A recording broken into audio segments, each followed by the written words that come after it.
Well, thanks, Siddhi. I think the good thing is most people in this room don't actually need an introduction of Puneet. I think we're all quite familiar with him. You've impacted a lot of lives, Puneet, in this room and in the startup ecosystem. So, Hope they've gotten over it. so, but look, I will still go ahead if there is someone in here, in case you're in the wrong event, maybe. Let me try and continue on that introduction for Puneet. So Siddhi mentioned Puneet's day job as a general partner at Solmark, which is a major investor in the technology sector, global investors.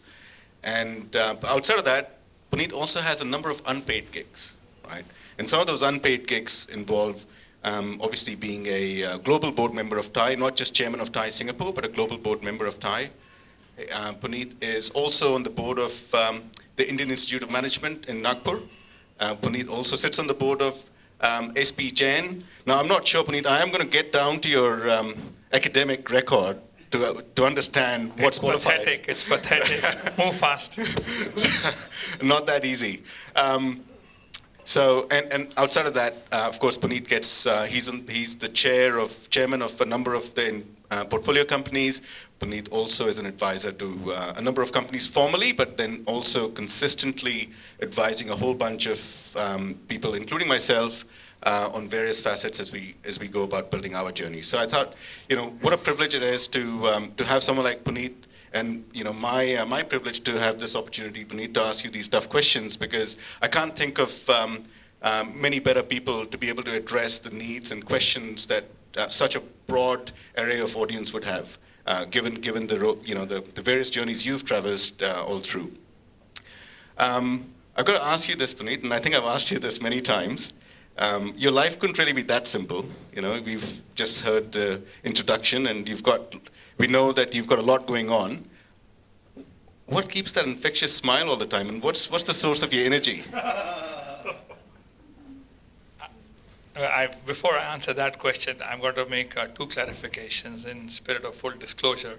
First of all, candid conversations, when Siddhi said, she said, you will not be candid and I will only be in a conversational mood. So that's how she put it, and that's how I got suckered into being here. The second thing, I love you because you said when you were talking about the introduction, and thank you for that very gracious introduction, but you said, for my day job, and then you said for my and you mentioned about Solmark, and then you said for my unpaid stuff, there are other things you did. And I saw that you made a distinction you called Solmark. So thank you for that, because I see this is being recorded, and I'll show it to my friends and my partners at Solmark, that at least the world at large, even though they don't believe that I work for money, but at least the world at large believes that that is a paid job. It really is friends like you guys. Thank you very much for coming. Much appreciate. But really, it's just friends like you that essentially give me the energy, and essentially, if you're with friends all day long, frankly, there's nothing not to like about life. And if you like about life, then I wear that on my face, wear that on my sleeve, and that's really the thing about Smile. I love your attitude, Puneet. I really do. So let's not waste any time. Let's get down to, since this is about the life experiences of Puneet Pushkarna, right? Let's get down and dirty on... Just one second. Let me take a long sip of this red wine first. All right. So now that we've got you greased up, so your childhood, yeah? I want to go back to your childhood. Let's start with that, where it all started for you. So, Siddhi, when I was talking to Siddhi earlier, Siddhi said, we should talk about Puneet's childhood, and I said, of course, I absolutely plan to, and she talked about the humble beginnings. I said, well, humble beginnings, sure. Son of a international airline pilot who flew with his father to different parts of the world. So yeah, I mean, it's if that's humble. I don't know where we stand. So, but look, you've obviously had some great experiences in your childhood, and we've spoken about some of those, and I want to get it out for the group here. I bet you that Smile helped you in school, right? Get away with a few things? It did. I was a backbencher, the proverbial backbencher, and I hope my children never get to see this video, but I was really pathetic, at academics. So people talked about it and said that either you're a great academic or you're a sportsman, and therefore a sports person kind of gets a pass. I was neither, unfortunately. So I had to hence masquerade as if I have leadership, and I continued to masquerade. And the thing was that after a while, it's not just that I believed it, but some other people also started to believe that. So much of my childhood was actually spent in getting out of that. But I think about childhood, it's always for all of us in the room here. And the further we get away from our life, the more romanticized we kind of look at it in the rearview mirror. But I had a great childhood. I had no upheavals. I think we're very blessed that I had financial security, emotional security, social security. Lots of families, friends, etc. around that. And I had a set of parents that allowed me to do really what I wanted to do. So beyond that, I'm not sure what else you'd like to know, but it was a great friendship, and I take a lot of strength, in the friendships that I built from that era. And there are many of my friends, just like many of us here. Those friendships are built upon and completely non-judgmental filters, just because of the stupidity that you did together, and the fun that you had together. And even 40, 50 years later, you recall that and you have the same giggle, every time you get together and you think about it, and it brings back those beautiful memories. So that's what childhood is all about for all of us. And I'm very fortunate that I had my own share of laughs and giggles. Very interesting, very fascinating. So a couple of things on that. So one, Sukanya, Puneet's wife, and I were chatting about 5-10 minutes ago, and she was just telling me, where's Sukanya? Yeah, she was just telling me how, as you get further away from your childhood starts to look even more glamorous, right? And I said to her, yeah, I remember I was a strapping 6-foot lad when I was a child. But Puneet, you mentioned another point, and you talked about you masqueraded as a leader, and obviously it's come true in a number of ways for you, right? So, and this was before the book The Secret came out, right? So that means the book The Secret is a good one for everyone to read? If you believe in something, it'll happen? I think so. I like that book. Oh, fascinating. So you weren't a good academic student, is it? No, and the people like Sanjeev you put in right in front on the row, yeah. So I can't, diss them down too much, but this guy always stood first in class. But I think what you do is, I don't mean to say that scholarship is overrated, but I think what you learn is a lot of life lessons. And as long as you're able to internalize, learn those life lessons and apply them with honesty and integrity in life, I think to me, that is a bigger part of learning. I got to tell you, not in school, but in college, I was a day scholar all my life, and my first foray out of home was when I went for my engineering. And when you're at home living with your parents, if you're on a cash basis. You need, at that time, 5 rupees, 10 rupees, 2 rupees. I mean, it went a long way, and anytime you needed something, that's what I did. So my first experience of life lessons was when I went to live in another city to do my BTech. And my dad gave me 250 rupees and says, okay, this is your monthly allowance, and you'll get every month, you'll get your allowance on the on a monthly basis. And I had no view, and I had no concept of budgeting. So, you have cash in your pocket, and every friend or wannabe friend or even an acquaintance, I told him, come for chai, come for samosa, I'll pay for it. And by the 15th or 20th of the month, I'm completely broke. And then I realized, okay, this is not how it works. When you have money, it doesn't mean you spend it away right away, but you have to do it. So you learn a lot. So to me, that was a life lesson. That was my first lesson of what budgeting means. How do you actually plan for a longer duration of life? So I think those are the things that you learn.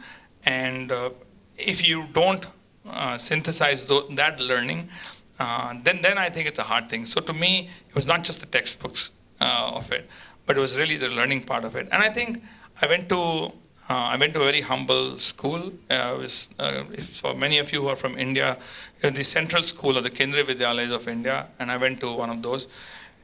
It was very much middle class. It was people mostly in government jobs who got moved around, and I went to that. And there was, I think what the school did for me was that it piqued an interest or a curiosity to learn or to kind of find out more. And that's really what it did. So to me, that curiosity of wanting to know more and that the teachers allowed us to explore that a little bit. I think that was the best part of schooling for me. Yeah, and what I heard in there was you were burning your parents' cash the way some of your investee companies burn your cash. Yeah. No, I'm just kidding. I'm just kidding. So one of the things that you talked about your upbringing, and I think it's so important for people, for everyone, because it's not just about how smart you are and how clever you are, but it's about what you are as a complete package as a human being, right? And you talked about the fact that you grew up with financial security, emotional security, and what a wonderful thing it is today that now your parents live with you here, right? Indeed, I'm very privileged for that. Thank you. Yeah, and I think that just demonstrates that you've got that. I think you've got that something special, Puneet, that a lot of people don't actually think about. And these are, how often do we think about regrets that we have, and often they're not regrets in business, they're regrets in our, often to do with our parents and what we could have done because we don't appreciate enough. And I think life is so much about gratitude and being thankful. So I think you're a great role model in that sense. The other thing I wanted to highlight is you've probably had quite a fair bit of discipline, because if I recollect, before your dad was flying as a commercial pilot, he was in the Air Force? No, my father-in-law was in the Air Force. Your father-in-law was in the Air Force. My father was in commercial flight. And coincidentally, both turned out to be pilots. Yeah, and that's right. And the discipline hence came later in life then. But they were very disciplined. I was just a little slow learner to get onto. So once you got married, a little later in life. Yeah, once you got married, then the discipline came in. So that's true for all of us who are married. See, the guys who are married, they laugh the loudest in this room. And by the way, which engineering school did you go to? I went to LIT in Nagpur. Okay, and which wouldn't have really made you a bad academic student, yeah. No, there was a bad school, but there were still some brighter guys than me. Yeah. This is why Puneet and I get along. We were always the average students and kind of found our way through life. So Puneet, I want to move to when you grew up in your corporate life. You started your corporate life in with an Indian company out of India, in an era when the technology sector was just beginning to shape up. What was life like then? What were the experiences at that stage? Because that would have been quite interesting. Yeah, I think my most formative years were really when I joined HCL. It was my first job, and we all we always cherish and know our first job because you start off on a clean slate and there's a lot of learning that you have to do. But I think the company was very special. It was extremely special. It hired people for two things. It hired people who had very high tolerance for ambiguity, and had hired people who had very high tolerance for frustration. And really, we were in many ways taught to be magicians. I remember my first boss came and told me, "You're a magician." I was thinking, oh, okay, well, I'm not sure what he's referring to, so I wasn't sure what to react to that. I had this wow thing. And he said to me, I was a salesman, and he said, you have to go out and convince and sell something that doesn't exist today. And we will build it. You just go sell it and we build it. But it gave me tremendous amount of autonomy. It gave me a massive amount of empowerment. Of course, with that empowerment, it's cliche to say it, but there comes this sense of responsibility. But I felt at that point in time, I remember when I joined HCL, I met another classmate of mine who was another competitive firm selling the same thing. And he came up to me and he said, you know what? I have just been given the authority to take the discounts from a list price from 5% to 10%. And I told him, really? I said, in my firm, they told me, this is the list price and this is the bill of material, and try and sell, and don't sell less than the bill of material. That's all they told me. So it was just a fantastic sense of empowerment, really. I didn't have to go and ask any of my line managers up and down. I was at the bottom of the totem pole, so there was nobody below me except the guy the chotu who brought the chai. But really, that was what it was. So it really taught me a fantastic sense of empowerment, and it taught me that I could be the guy. I didn't have to depend on anybody else. In the front, it allowed me to talk about decision making. That's really was very much a part of my formative years.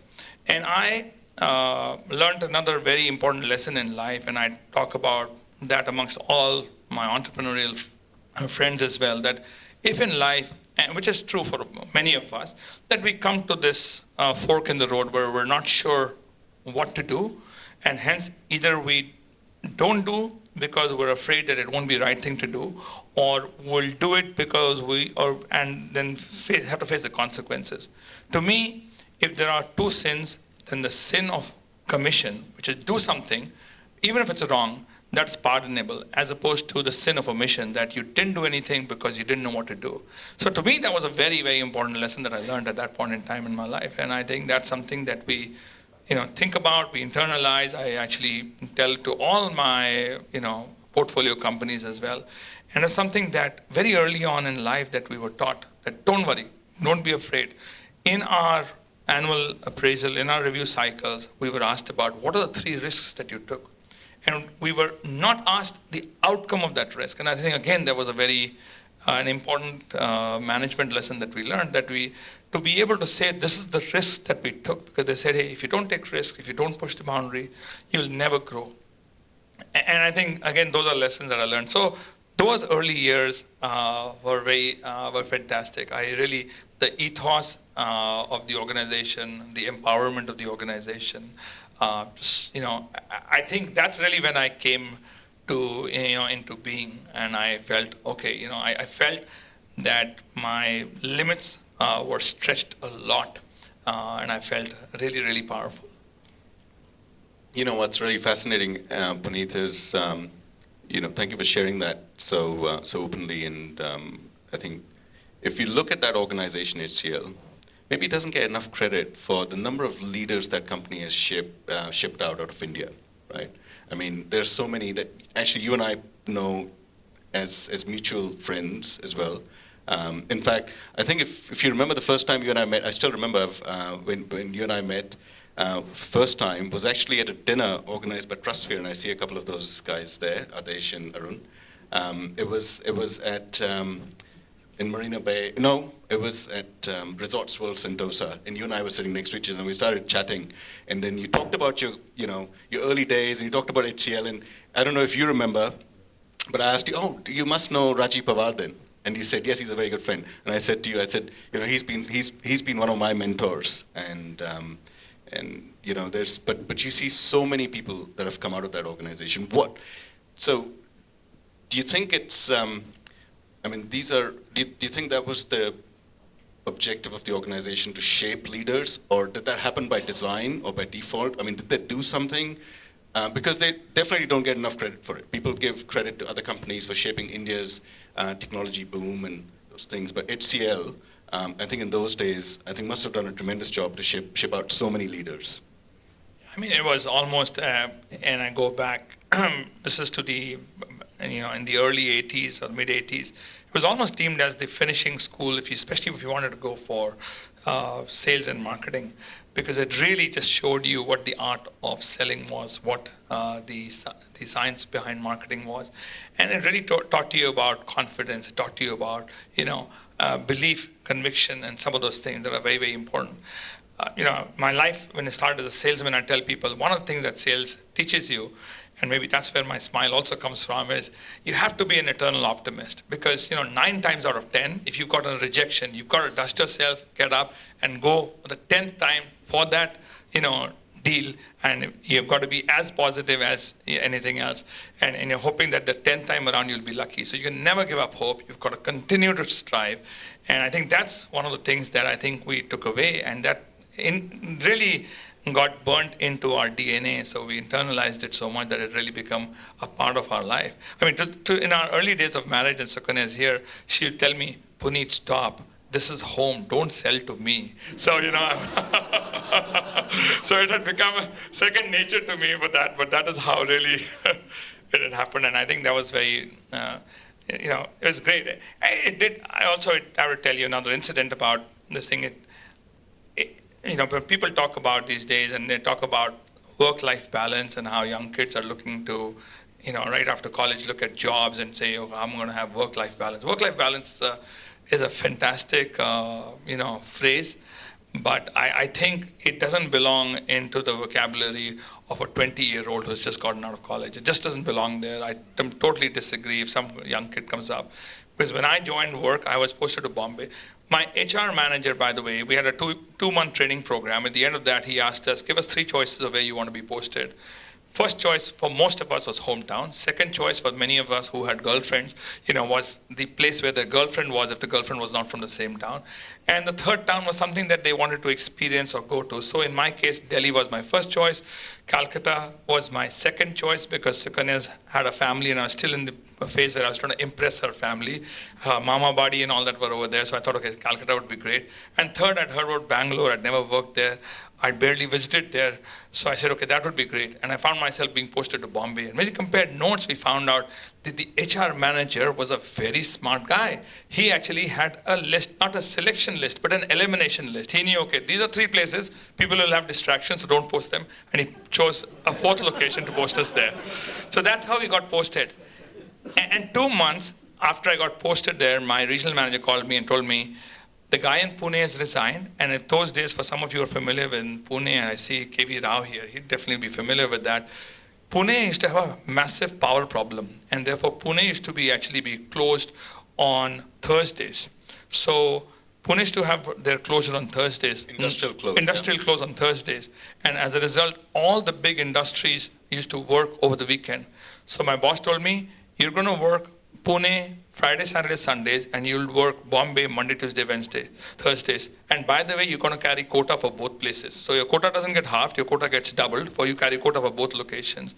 And so to me, that, if you've gone through those kind of things, then you never think back about, if there's a call that's happening at 2 a.m. or at 5 a.m., that's part of life because that's what you had to go through. So I think those are things about industriousness, etc., that got ingrained into earlier on, and so then that becomes life. And I have to be very thankful to HCL for that. I know that some alumni here, Sundar's here, he can attest to that. He was in HCL for a very long time. But that is something that helped, formulate just your base material. So obviously, before we move on that note, we've obviously got a few millennial young entrepreneurs here. Do you see that similar sort of burning energy to burn the midnight oil? Oh, absolutely. I think it is very unfair. People talk about, in our good old days, I think their days are better than ours, frankly speaking. I think most of us, when we say our good old days and reminisce about it, half the time, at least I must confess, I say it out of envy and jealousy. That's it. Hey, my good old days weren't that long back. It's just the gray hair. Just got those prematurely. I knew you were dyeing it. No, it's so look, so great stint starting off your career in India, and then you land up living the American dream as an immigrant in the US. You obviously didn't go there as an immigrant. You went there to work, and then you obviously stayed on a big part of your working life there. So what were some of the things that you did to navigate your way upwards in completely new market, new country, new culture? How did you manage that? I think most of us in this room have had that experience, so it won't be very unique from that perspective. But when you leave a mother culture and you go to a secondary culture, you don't have a social net. You've got to become extremely resilient. You've got to be extremely dependent upon yourself. And there are skills and talents that you develop in terms of how you have to survive in that environment. So when people talk about diaspora and people talk about how the diaspora, statistically the diaspora does extremely well, because the reason is that the diaspora is not a representation of the average this thing. So if you look at, we're a bunch of Indians here in this room here, I don't think we represent the average Indian on the street in India. So by its mere selection, pre-selection of the people who go overseas and then folks who make it out there, there is a certain common traits that we all gather. I think I went through the very same journey. It would be dishonest, as it is candid conversation. I did not land up in the US with $20 in my pocket and this thing. I didn't study under the street lamps, when the light went off. That's all bullshit. That's not my generation, and I didn't do any of that thing. My father, paid for my tuition fee. I went with some money there, so it wasn't, it wasn't a real slog. But you realize very quickly that there was dignity of labor. So I ended up to supplement my income working in a cafeteria while I was doing my MBA over there. And because everybody else did it, and there was no shame in it, there was dignity of labor. So I never felt anything different about that whole thing. And I really went there never thinking that I'd ever stay back a day longer than what my MBA was. While many of my other classmates, right after undergrad, they were writing GRE or GMAT, wanting to go to the US. I never had that thing. I went there, and just by chance, it just happened. One thing led to another, and I continued. And initially thinking it's 2 years, 5 years, and then the usual stuff happens for many of us who are immigrants. That it isn't a point in time that you look at and say this is the point that it happened. It's a very elastic thing that you just slide into, and before long, you find that the tables are stacked heavily on the other side as opposed to where your mother culture was. And you actually become misfit, frankly speaking. I think now, when I think about it, after many years I thought about that, could I go back? Some of my colleagues did go back. And I felt that there are certain elements of what survival in the Indian society would entail that I had lost, that instinct, I had lost that cutting edge. I got to tell you another incident here as a little bit of story, so indulge me. Many years ago, before the credit cards were prevalent, I'd gone to Delhi, I'd gone to India, and Sukana and I went shopping. And at the end of the thing, the guy asked us, so sir, are you going to pay in rupees or dollars? I told him, and I was wearing, just the regular stuff, no jewelry, no fancy watches, no fancy shoes, nothing to kind of distinguish me from the guy from around the corner. So I told him, where will I get dollars? I live around the corner in that colony, and that's what. And he said, no, you live overseas. So after a long debate, I said, okay, I live overseas. I concede I live overseas. But how did you know? And he said, when you walked in, the darban, the doorkeeper who opened the door, only the non-resident Indians turn around and say thank you to him. The local Indian just walks right past. So I know when people come in, who is the NRI and who is the local guy there. So I think we've lost that. We've lost that edge to, to do this thing. But in my journey in the US, again, I think I was lucky. I went there, and my company moved to the US. So I was in a little bit of a sheltered environment, and I went back, and again, my boss called me one day while I was still in the MBA program saying, don't come back. We're thinking of starting HCL America, and I want you to stay back to start our US subsidiary. So that's it. And I told him, where is it going to be? And he said, it's going to be in California. And so you'll move across from New York, and that's where you'll start. And I looked at the weather and I said, wow, California, sun all year long. Sure. That sounds like a plan. So that's how we stayed back. And I was thinking it's going to be a short gig, and it just ended up being, Yeah, so tell us about your gig in Silicon Valley. So did you have any role models? There was a lot of activity going on at that point. My role model, I see Shin is in the room, one of my old friends and colleagues.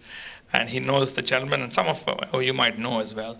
And the person I started to work with, when I was at HCL, and his name is Arjun Malhotra. He is, also my partner at Solmark, and he has been really, in many ways, my friend, philosopher, and guide. I think the value system that he espoused, I think the person that he is, his integrity, his honesty, his desires of what he wanted to be. So I think that's the person that I felt, he's my role model. And I'm very lucky, and I feel very privileged to have come across a person like that. Yes, it's fascinating. Sorry, I'm kind of going back to HCL. I'm very conscious that I run an analyst firm, and we're not supposed to endorse any brands. But I look at HCL, and I think we should call out some names, right? Arjun Malhotra, yeah. It's Neelam Dhawan, yeah. There's C.P. Gurnani, yeah. Rajiv Pawar, Rajendra Pawar, right? He was associated with HCL. There's so many of them, and I mean, obviously, they're all close friends of yours, people that you've had the privilege of working with.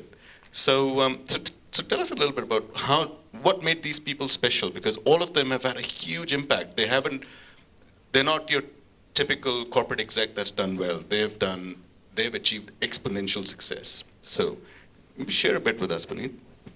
I think it's just, dare to dream big. I mean, the logo that when we were hiring in HCL in the early days was, set your minds to fire. How do you set your mind to fire? This is not my story, but it resonates very closely to what HCL's story was, so I'll narrate that as an example.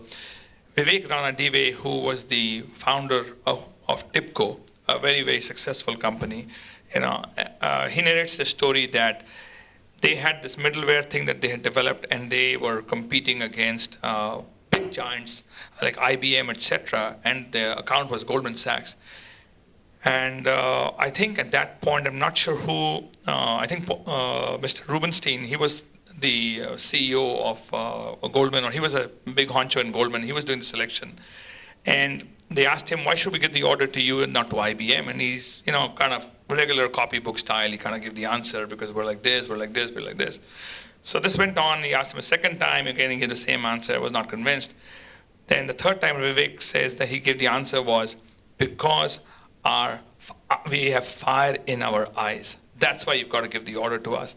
And he said when they got the order and they were on the floor doing the project, Goldman guys would stop them and saying, let's see your eyes. Oh, you are the guys with, fire in your eyes. And this is really what happened in HCL as well. We were really, set your minds to fire was our logo, and that's how we joined. And every time we went in there, we were challenged to say, every time we went on a business plan, my bosses always said, why not 10x? If I'd go and say, I want to grow this thing by 100%, I want to grow this by 150%, and their answer was, why not 10x? So it was just, I think we are in many ways victims of our own limitations, and you need sometimes a helping hand, somebody out there who can push that boundary for you, who essentially has more confidence in you than you exhibit in yourself.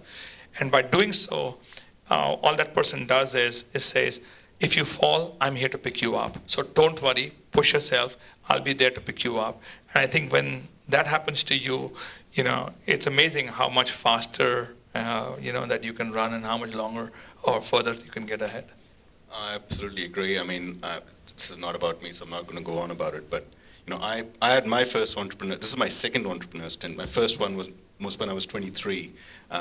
And I had some serious tenacity. I did some things where I was competing directly with NIIT at that point.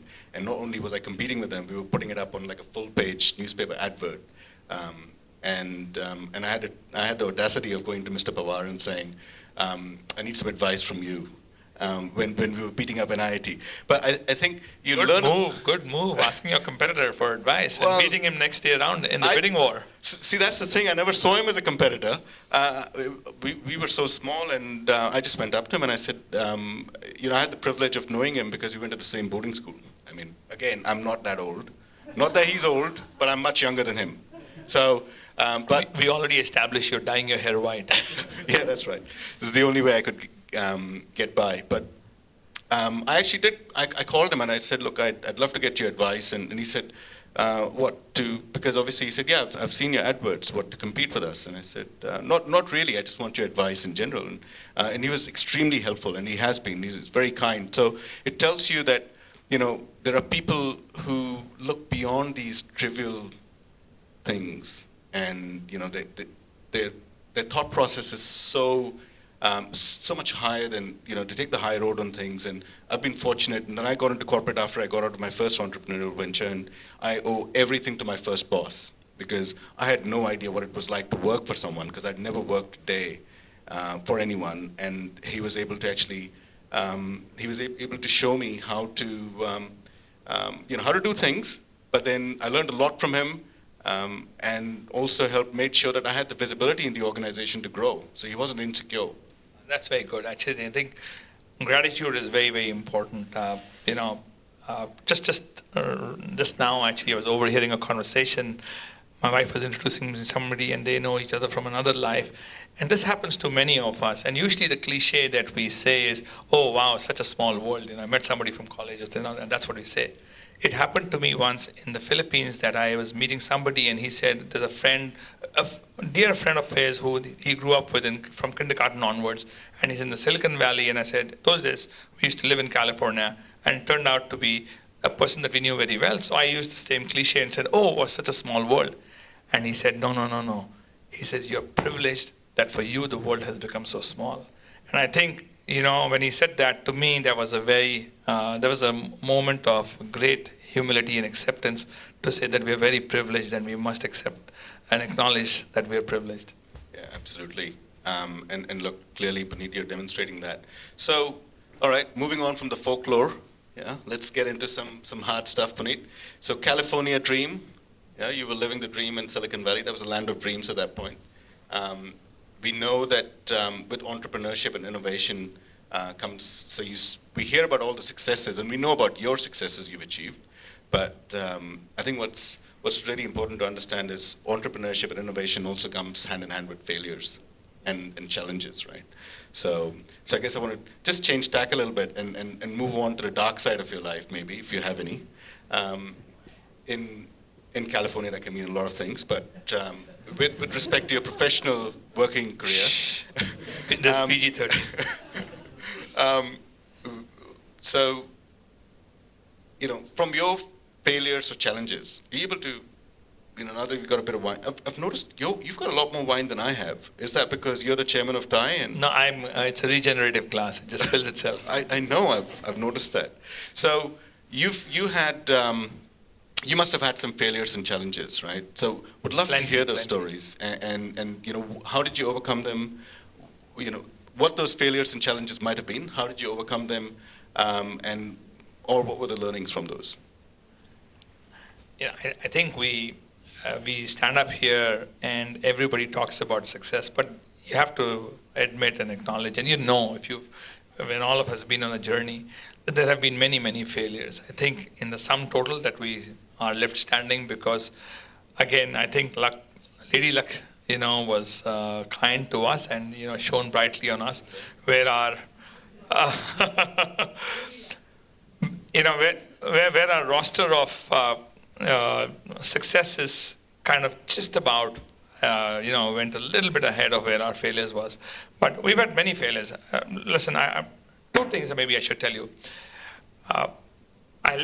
We were thinking of leaving HCL. We obviously were in the valley. There was the entrepreneurial bug. Everybody around us was, it was very easy to become an entrepreneur. And so I had 3 other friends of mine. We all worked together and we all decided that we're going to become entrepreneurs. So we're going to go venture out and do things on our own. We're creating wealth for somebody else. We're slugging our back off and we think we can do it all by ourselves.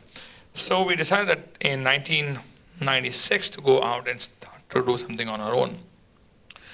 4 of us were very dear friends, and we decided from California to fly all the way across the country to Florida to have a meeting, just the 4 of us. We could have had that actually at anybody's home right there, but we decided to fly 3,000 miles across to have the same meeting. And we got to that, and 2 days later, there was complete chaos and talks amongst us broke down totally. And the reason for the breakdown of the talks was that we couldn't decide who would be the CEO of the company. Our ego got in the way of things. We just couldn't decide amongst us. And we said, okay, so one person is going to be chairman, one person is going to be CEO, but the chairman is not going to have this much power, and one person is going to be the president. So it was one of those things that we were trying to solve for that really didn't need solving for. It was just our ego. And as a result, our entrepreneurial journey got delayed, and we couldn't take off at that point in time because we just couldn't, between very, very dear friends, we just couldn't come to an understanding as to, couldn't accept the fact that one of us is more equal amongst others. So I think that's one of the things that you have to get over that is in the entrepreneurial journey is you have to overcome ego. I think that's a very important element that you have to recognize, that you have to get over ego on that part.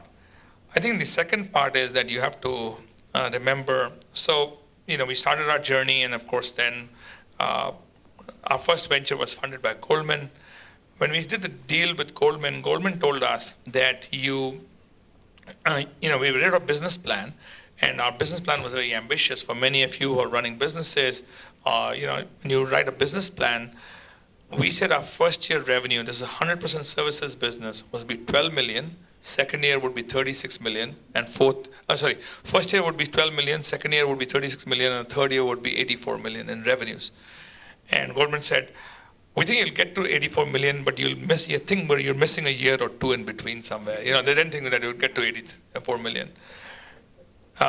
We were obviously riding the dot-com boom at that point in time. There was massive uplift. And on the 20th month of our operations, we were at a run rate of $100 million a year. That was our run rate at the end of the 20th million dollars. But, sure as hell, dot-com boom led to dot-com bust, and everything came crashing down.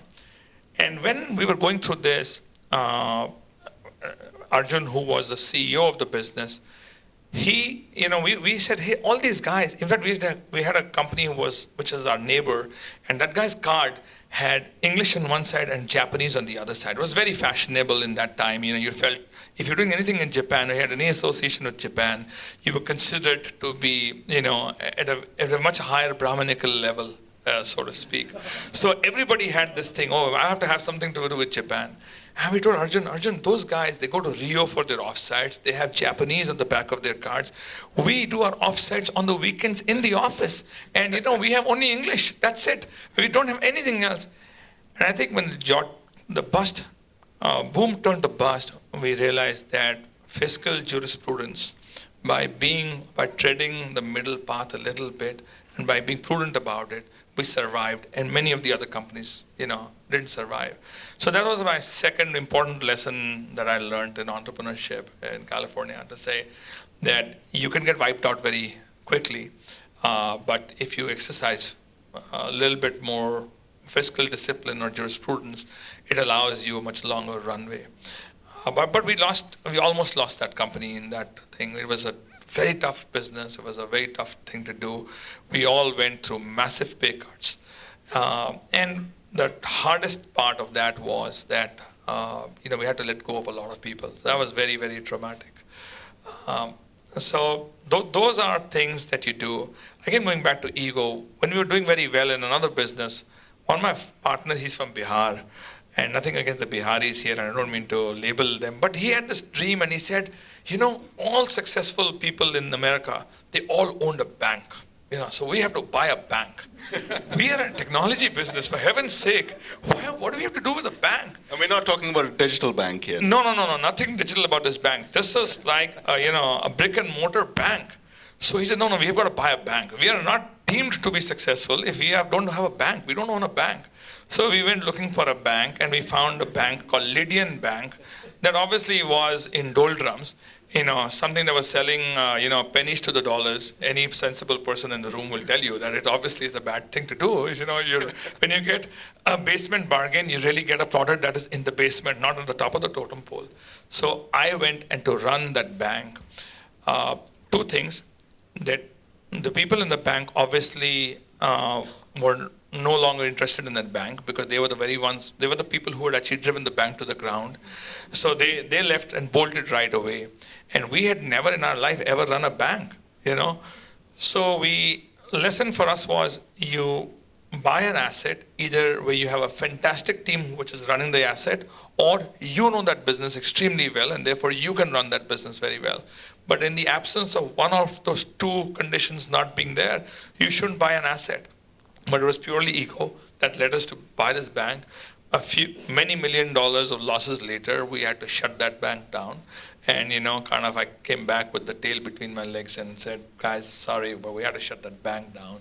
This is it was a bad nightmare. Hopefully we'll get over that.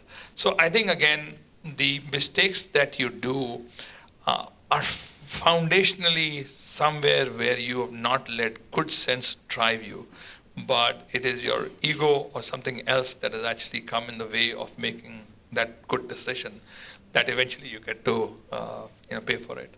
Well, even I didn't know, Puneet, you owned a bank. That's pretty cool. I mean, I can now tell my friends I have a friend who owned a bank in the US. And this is before the global financial crisis. Have you told Sapnendu you own a bank? I mean, he's quite active with you. It is very, very far away from the regulator. Be careful. I know some people who are related to Sapnendu who are in the room, so I definitely don't want them to know about this thing. That's how I got reminded. Keep it away from the regulator as much as I can. That's a bit hard with the camera there. So tell me, Puneet, you've got some fascinating stories, and I know we don't have time to go through all of those, and I would highly encourage people, keep some questions for the end, but also there's going to be time for networking, so you can come and have a chat with Puneet. If you haven't heard some of these stories, I didn't know he owned a bank. I look at you in a very different way now, Puneet. And so... Please, that halo's gone, long gone. So tell me this. So then you moved. You obviously you had a very strong exit with the company, and you set up your fund. You've been based in Singapore. You've been an ecosystem builder in Singapore. So let's move on to that side of your life. You've been very well. I think you spent almost 20 days a month traveling, right? You're hardly ever in Singapore, but when you're here, you're constantly engaging with startups, investors, government agencies, incubators, accelerators. So having experienced that in Silicon Valley, having been through that journey in Silicon Valley, having seen that so up close, I mean, what are some of the things the stark differences that you may have observed between Silicon Valley and Singapore? I mean, not taking anything away from Singapore. I think Singapore's doing a great job in terms of the innovation ecosystem. But one of the things we don't have here is a lot of very strong exits. We don't have a lot of unicorns coming out of here, and sometimes, you wonder what are some of those fine differences that you may have observed. Yeah, I think first of all it's a question of volume. I think when you compare to other ecosystems, and for me the easier comparison to do is to Silicon Valley, because I lived there for over 20 years, so therefore I can make a comparison from Silicon Valley to here. You don't have the volume today with that. So hence, therefore, what you see and what you get in the valley is of a very different order of magnitude. But I think I have to say I'm very enthused actually with the Singapore ecosystem. When I came here in 2010, the startup ecosystem was just barely percolating. It just started to percolate at that point in time. I think it's on a full boil here, frankly speaking. I think when you think about how much capital is chasing the deals here, there's a lot of capital that's chasing deals here. In fact, if anything, my critique is that because the government's overzealousness in being able to promote this thing, and the government is very much a part of everything that we do here, that there is actually too much money chasing deals. And part of the entrepreneurial ecosystem is that you have to, it's a very Darwinian thing. You have to allow for the weaker to die. Only then that you get the stronger to get stronger and stronger. And we don't do that over here. I think, again, it's been talked about a lot, so therefore I won't spend much time about, it's a cultural issue. We don't think about failure the same way that we think about failure in the Western context over here. So some of our Asian traits obviously do not allow us to segregate very clearly the failure of the plan from the failure of the individual, and so those two are mired, closely in between. But I think, we have a smaller market here.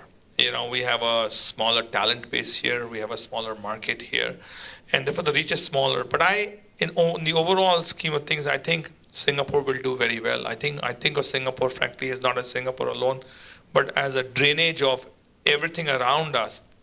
If you think about, if you're in, Laos, Cambodia, Vietnam, Thailand, Malaysia, Indonesia, Philippines, Burma, any of these places nearby, there are very few places that you would want capital to come to, and very few places that you'd be able to attract talent that would be willing to come and live. And I think Singapore makes a fantastic combination of the two. So I actually, unlike, many people who make it out to be that there are certainly challenges, no doubt about that. There are definitely challenges. There are challenges about talent. There are challenges about growth capital. You don't get as much growth capital here. You get a lot of seed and venture, early stage capital, but you don't get some of that. But I think that'll change. Again, we are on this journey. It's a short journey. We're less, in my mind, my own journey here has just been less than 10 years, and I think of it from the lens of my own journey. I think we will mature. There is certainly a very deep desire amongst the cohort here to go out and build something and be entrepreneurial. So I'm very hopeful about that here. So I think we shouldn't fight the differences. I think we shouldn't be on the comparative a war all the time. I think we should look and say what is unique, what is different, and a model that is different that we can adapt over here, which doesn't not the same model in Israel or same model in Silicon Valley or same model in any other thriving ecosystem, but we have our own model to follow over here. No, and look, and that's a good point. But when you look at Singapore, right? You talked about support, the support structure. I think Singapore arguably has, I mean, maybe I'm being a bit biased, but I think it's the best support structure you can imagine, right?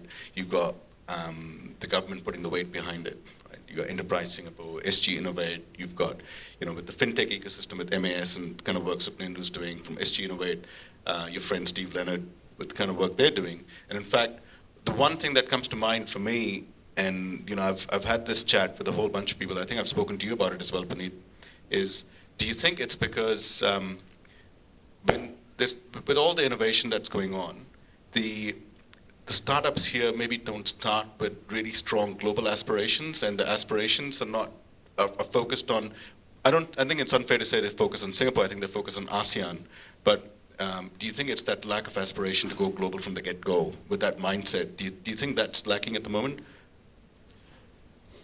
It's hard to say definitively whether it is aspirational issue or just because in the geography that we are in and the dynamics that are prevalent in this geography that kind of acts as a little bit of a limitation for us.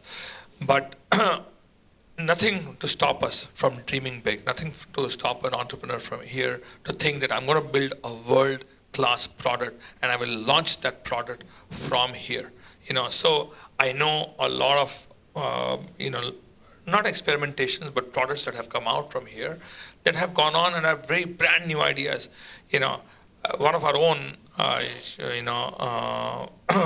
Rishi and Pranata, when they started Rotimatic, it's a brand new idea. And I think it's an idea that can essentially conquer a global market. That need is, in fact, is a lot more out in the West than over here, because we all have helpers here making rotis for us, but there are very few people, in the US or in Europe, etc., where you have rotis there, people who can make rotis there. So I think this will happen. But a few weeks ago, I was with Nutonomy. Nutonomy got bought out by Adaptive, a very successful exit for them, and they're in the whole autonomous vehicle space again. I think that the kind of stuff that they're doing over here is fantastic, and it's building ecosystems around here. Just that the scale, you have to remember, is different over here. So you will never get that level of scale locally over here. But I don't think if you go talk to those guys that for a moment they ever said that they do not want to be global, aspirationally or plan-wise, that they don't want to be global. So you'll have to pick and choose from where those guys are. And I think capital, which follows behind it, allows people to burn that much money to say, you can go out and do this kind of a thing. That is starting to come in here. 10 years ago, that level of capital was not available here locally, but that kind of capital is starting to come here. So I think I am very hopeful about it, that I think we will start to have some of those real big successes over here. I mean, to the entrepreneurs or wannabe entrepreneurs in the room, I would say, really, it's just your own limitation. If you have a fantastic idea, capital will back you. You have to demonstrate that. Yeah, there are challenges, but there are challenges of talent, etc. Even over there. I was talking earlier on, and Neil is in the room right here. He was telling me that his business, and he was looking for a CTO, and he went to the valley to get that kind of a talent is there. Yes, I can see that kind of a talent is more pervasive in the valley, but you will find some kind of a talent here. And if you have a great business plan, you would actually be able to attract that talent to come here as well. No, absolutely. And look, in terms of the caliber of talent, I think there's the caliber is definitely there. I think it's the lack of scale, probably, just because of the size of the country that Singapore is. But I think you're absolutely right. So you got the capital, you've got great infrastructure. How easy is it to get to work? I mean, as a startup, you're spending 10 minutes to get to work or 20 minutes, as opposed to going through an hour commute one way in most other cities, right? I think we really have it easy, and we should appreciate it. So it's not just the government support. I think the infrastructure, the education system, the capital is there. I think maybe we'll see, and I'd like to get your thoughts on this, maybe we'll see a big paradigm shift now, given what's happening in deep tech. And I want to get your thoughts on what's happening in deep tech in Singapore. I mean, we hear about AI and blockchain, and you talked about autonomous vehicles, and there's stuff going on in life sciences. You got Arun here who's doing some really cool stuff. So shout out to Arun. He won a Harvard Business School award for most suited company for investments for Asia Pacific in AI based. Congratulations. Yeah, AI based medtech company. So we've got people amongst ourselves. I think we have a whole bunch of successful startup entrepreneurs within the TiE group here. Tell me about the deep tech. Talk to us about the deep tech space here in Singapore. So one is, how impactful is that going to be? And sorry, let me put that into two questions for you to make it easier. So one is, if you look at the big impact that most successful startups have made, whether knowingly or unknowingly, I think they've had the biggest impact by exponentially impacting the lives of people in some way or the other, right? So first of all, with all this deep tech activity, are the founders looking at it from that perspective, or are they looking at it more from a technology perspective purely? Because I think that impact needs to take place. And second, do we believe that we've got that depth of deep tech expertise that's taking place in Singapore at the moment? I think it's getting nurtured here. I think there are ecosystems that are nurturing that. I mean, you talked about SG Innovate as an example. They're doing nothing but deep tech right now, right? Their loyalty and allegiance is very much to being able to foster that thing. So I think there is a lot of talent, there is a lot of curiosity, there is a lot of people who want to be in that space.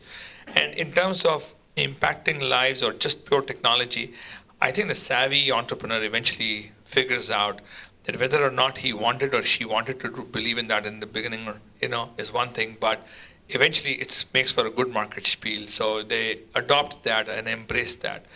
If that is truly their goal, then of course it makes it that much easier, that much more powerful.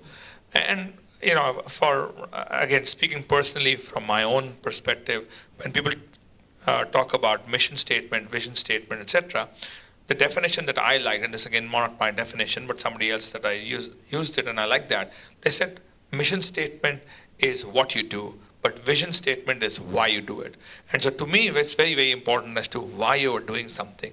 And if that is something that you're saying is going to be changing humanity, is something that is going to go in terms of impacting lives of people, I don't really care what the taxonomy or the nomenclature of that is, deep tech, light tech, non-tech, tech. Really, frankly speaking, doesn't matter to me. If that's going to go out and actually change that massively, to me, that's a very interesting idea. To me, as an investor, that's an interesting idea. I'm not, because it's fashionable to talk about AI, ML, blockchain, and these names or these labels, I wouldn't invest into that. And I think there are many a savvy investor here who would tell you the same thing, that is first light, but you get past that very, very quickly, and then you really are able to quickly get past to say that is the business sound enough, is the application good enough, is the impact large enough, So that's, I think, really the lenses through which people look at it. Yeah, no, absolutely. I think so I would say again, but that's what I think people should look at it, not just be fascinated that, hey, because it is a flavor du jour, I want to start a business in AI or ML and all that. To me, that is not meaningful at all. Yeah. So those things will change. Frankly, it is now here today, that something else will happen tomorrow. And you'll never be able to time your exits with the change of the fashion. So you'll be stuck with that. So focus on the outcomes, yeah? And why you're doing it. Yeah. Now, so I'm conscious that we're getting quite close to our time, and Puneet, I want to now switch gears, since you did make a statement, I would not invest in those sort of companies. So now Puneet's wearing his investor hat, so let's move into that mode, Puneet. So what do you look for when you're investing in companies? I know most of your investments are in growth stage companies, but what do you look for in the team, the founders, the team, the business? What drives it? Yeah, I think if there were, the team is the most important element for us, right? Obviously, there are certain industries that you look at which are in favor today and may not have been in favor in the past, or which were in favor in the past but are not in favor of today. But I always, this is something I learned, that if you're going to start something and there are 10 variables, you're only in control of 2 of 3 variables. Your nearest competitor is also in control of only 2 or 3 of those variables. So you just have to work a lot harder, and that team that you think is going to be inspiring you, or you feel is inspired enough, that they will work really hard. And when change comes to them, whatever kind of change that is, whether it's technological change, regulatory change, behavioral change, but this is the team that can navigate that change and can do an effective job of it. I think that, to us, that's a winning formula. That's what we look at it. The second thing is that, we look at what have they done to extend the proof points of why they think their business will succeed. It's a great thing to say, I have conviction and belief that my business will succeed, but what are the proof points of diligence that they have, and they can demonstrate that this is what they've done. So those are the few things that we look at when we look at a business plan. I rarely look at an Excel spreadsheet. I know Excel spreadsheet, unlike life, Excel spreadsheets go one way. Life doesn't go one way. Revenue going one way, margins going one way, costs going one way, EBITDA going one way. Life is never like that. So I never look at Excel spreadsheets. Yeah, and some of those business plan Excel spreadsheets work backwards from year 5, right? So it's just an indication of the boldness of the person who's building the plan as to how bold he or she is in really thinking. That's the only thing. It's only an indicative, but I never do that. Whenever we actually do the final investment, there is a management plan, but we tell them, okay, here, let's now build an investment plan. This is what, at the time of investment, now tell me what your numbers are going to be. And this is what we will hold your feet to, not to what you thought and gave to us as a management plan. Because we know they're doing a sell job. So that's baloney. So what are the no-nos for companies for founders that are coming to you as an investor? Interpersonal founder dynamics is very value destructive. If you've seen the case, it's because of a public case, I'll talk about it. A very successful company called Mu Sigma, and then the husband and wife decided to split, and the value of that business just tanked completely. So I think those are challenges. A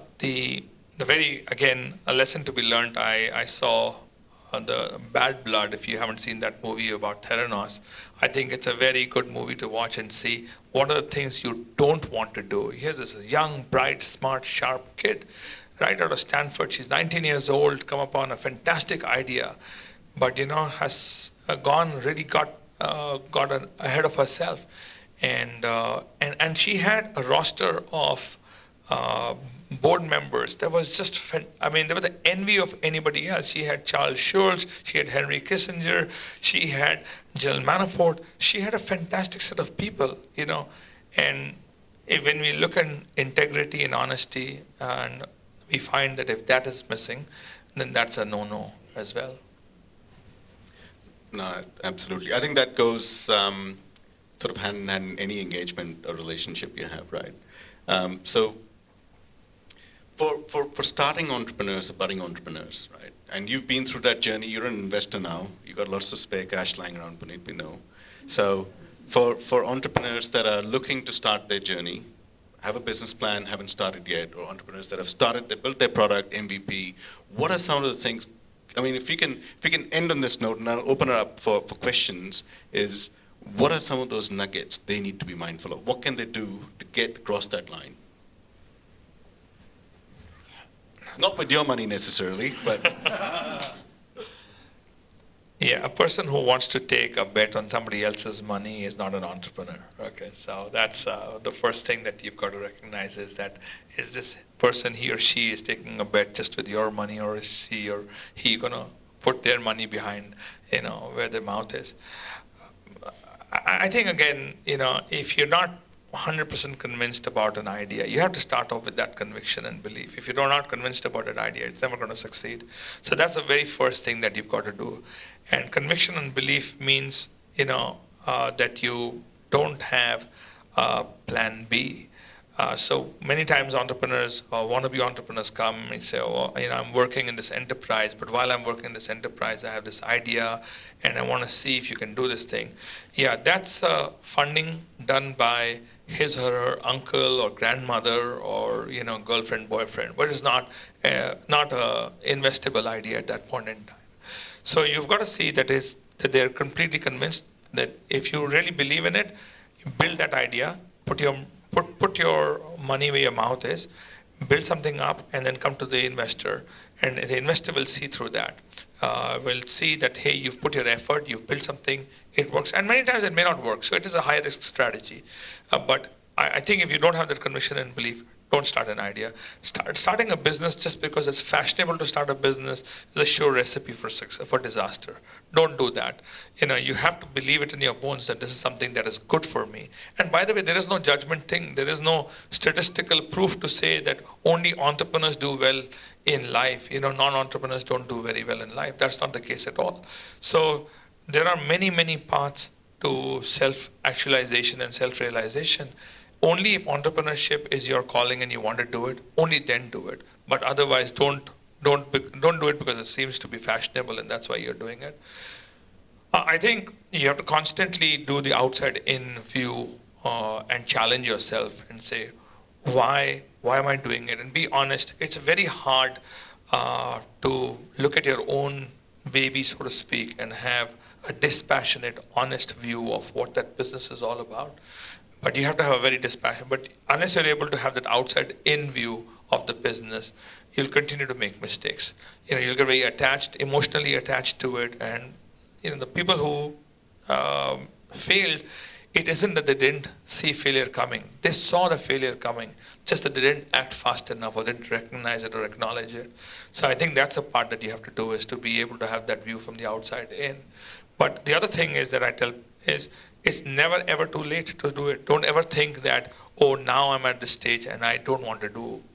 Corporate history is littered with successful examples of people having started businesses at any age. So there is no, don't think about that, hey, I've missed the boat. Because there is no one point in life where you think that that's how you've got to start the business. So I would say to you, if you have the belief, you have the conviction, you have a great idea, you think you can make it happen, go forth and conquer. Well, thank you, Puneet, and I'm going to end with that. I want to open up the floor if there's any questions. I know there's, my wine's run out, and we've taken up quite a lot of time, but I think that I've really enjoyed listening to you, Puneet. I always do. I think,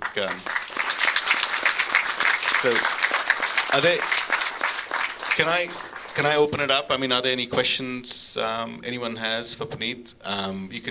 You want to try and dig into his dark past, you can do that as well. Anyone? Yeah, Rahul? Rahul was standing up to snatch the mic to ask that question. Very worried.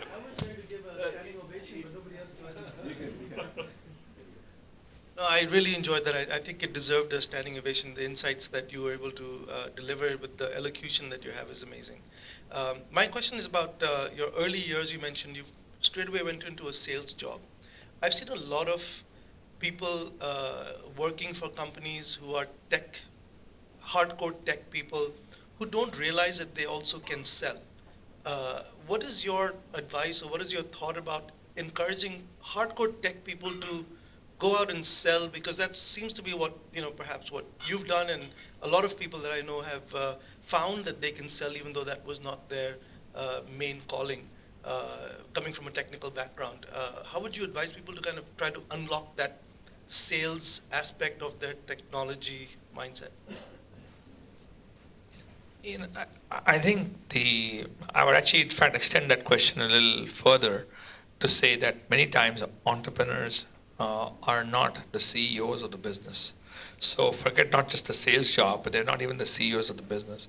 You have to very clearly distinguish yourself from being the operator as opposed to saying that my idea has to succeed. And if the idea has to succeed, rather than I have to own that idea for it to succeed.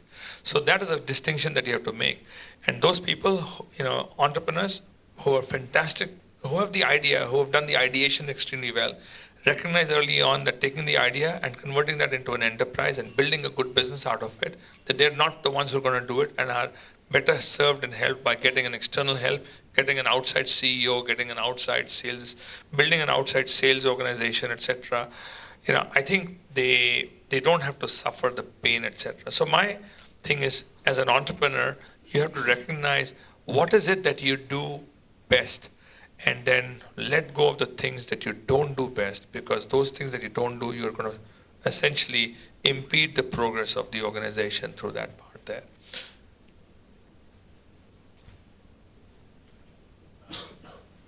Any other questions?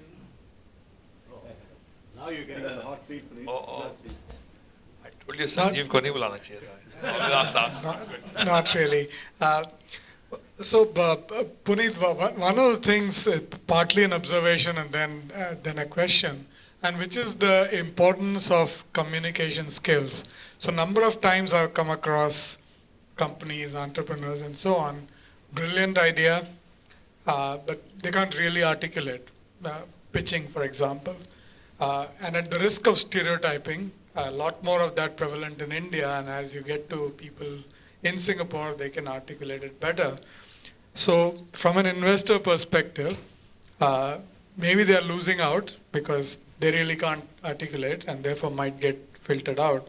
So in terms of your own career, so you started with sales, so obviously communication skills, engagement, articulation, value proposition, and so on is in the DNA. So how important it is for the entrepreneurs to understand that, and also to figure out that might be your deficiency, and therefore go to mentors who are not necessarily mentoring you on whatever it is domain that you're in, but they're actually mentoring you on how to pitch it better.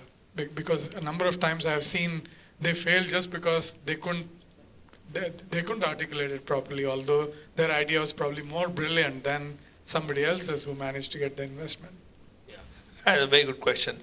I think the distinction I would draw here is if this, one is a syntax related thing that, people, their language skills they may feel that it's not fully up to the mark. But they still are very passionate, and their passion comes out very, very strongly.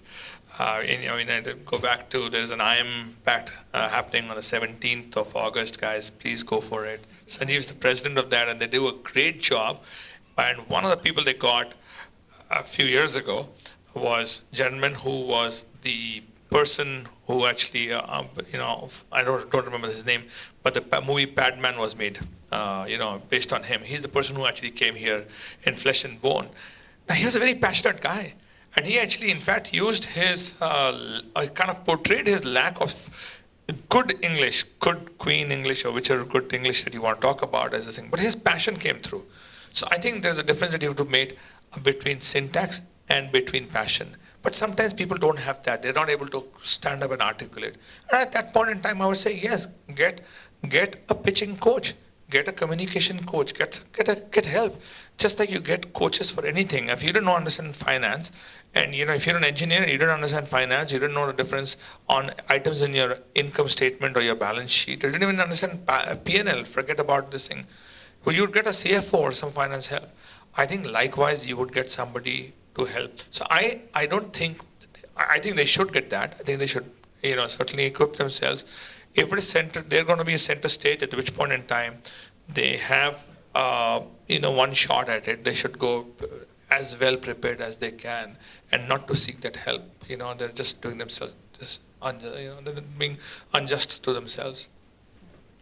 Puneet, can I just add, just for the benefit of everyone here, I think you described that really well. The fact is that within TiE, that's one of the core objectives of TiE, and there is a lot of coaching and mentoring and guidance that can be sought through the TiE network that's, that we have in Singapore. I mean, that's one of TiE's objectives, and I think, I've personally benefited by interactions with a number of, my fellow charter members as well. Yeah, I don't want to give too much airtime to TiE here. It's a TiE event, but I think that is one of the things we do here as well as do mentorship. So for sure, absolutely. I can see Siddhi bearing her, piercing eyes saying, Puneet, go for it. Well, I think it's a lot easier for a third person to be selling that. So any other questions before? Oh, Jeff, yeah. You have a wonderful journey in life. If you could live your life all over again, what would you do differently? Jeff, this is a question that Sukane asks me many times, every night almost. Please don't ask these kind of questions, embarrassing questions.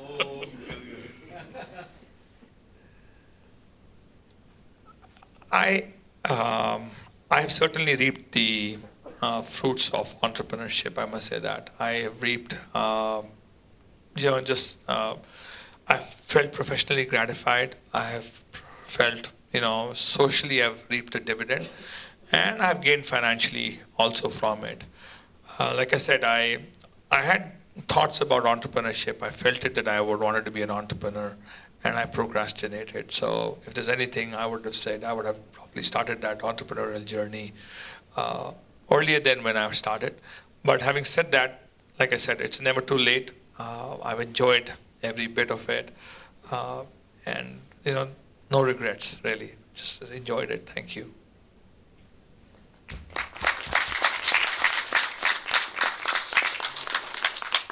Siddhi?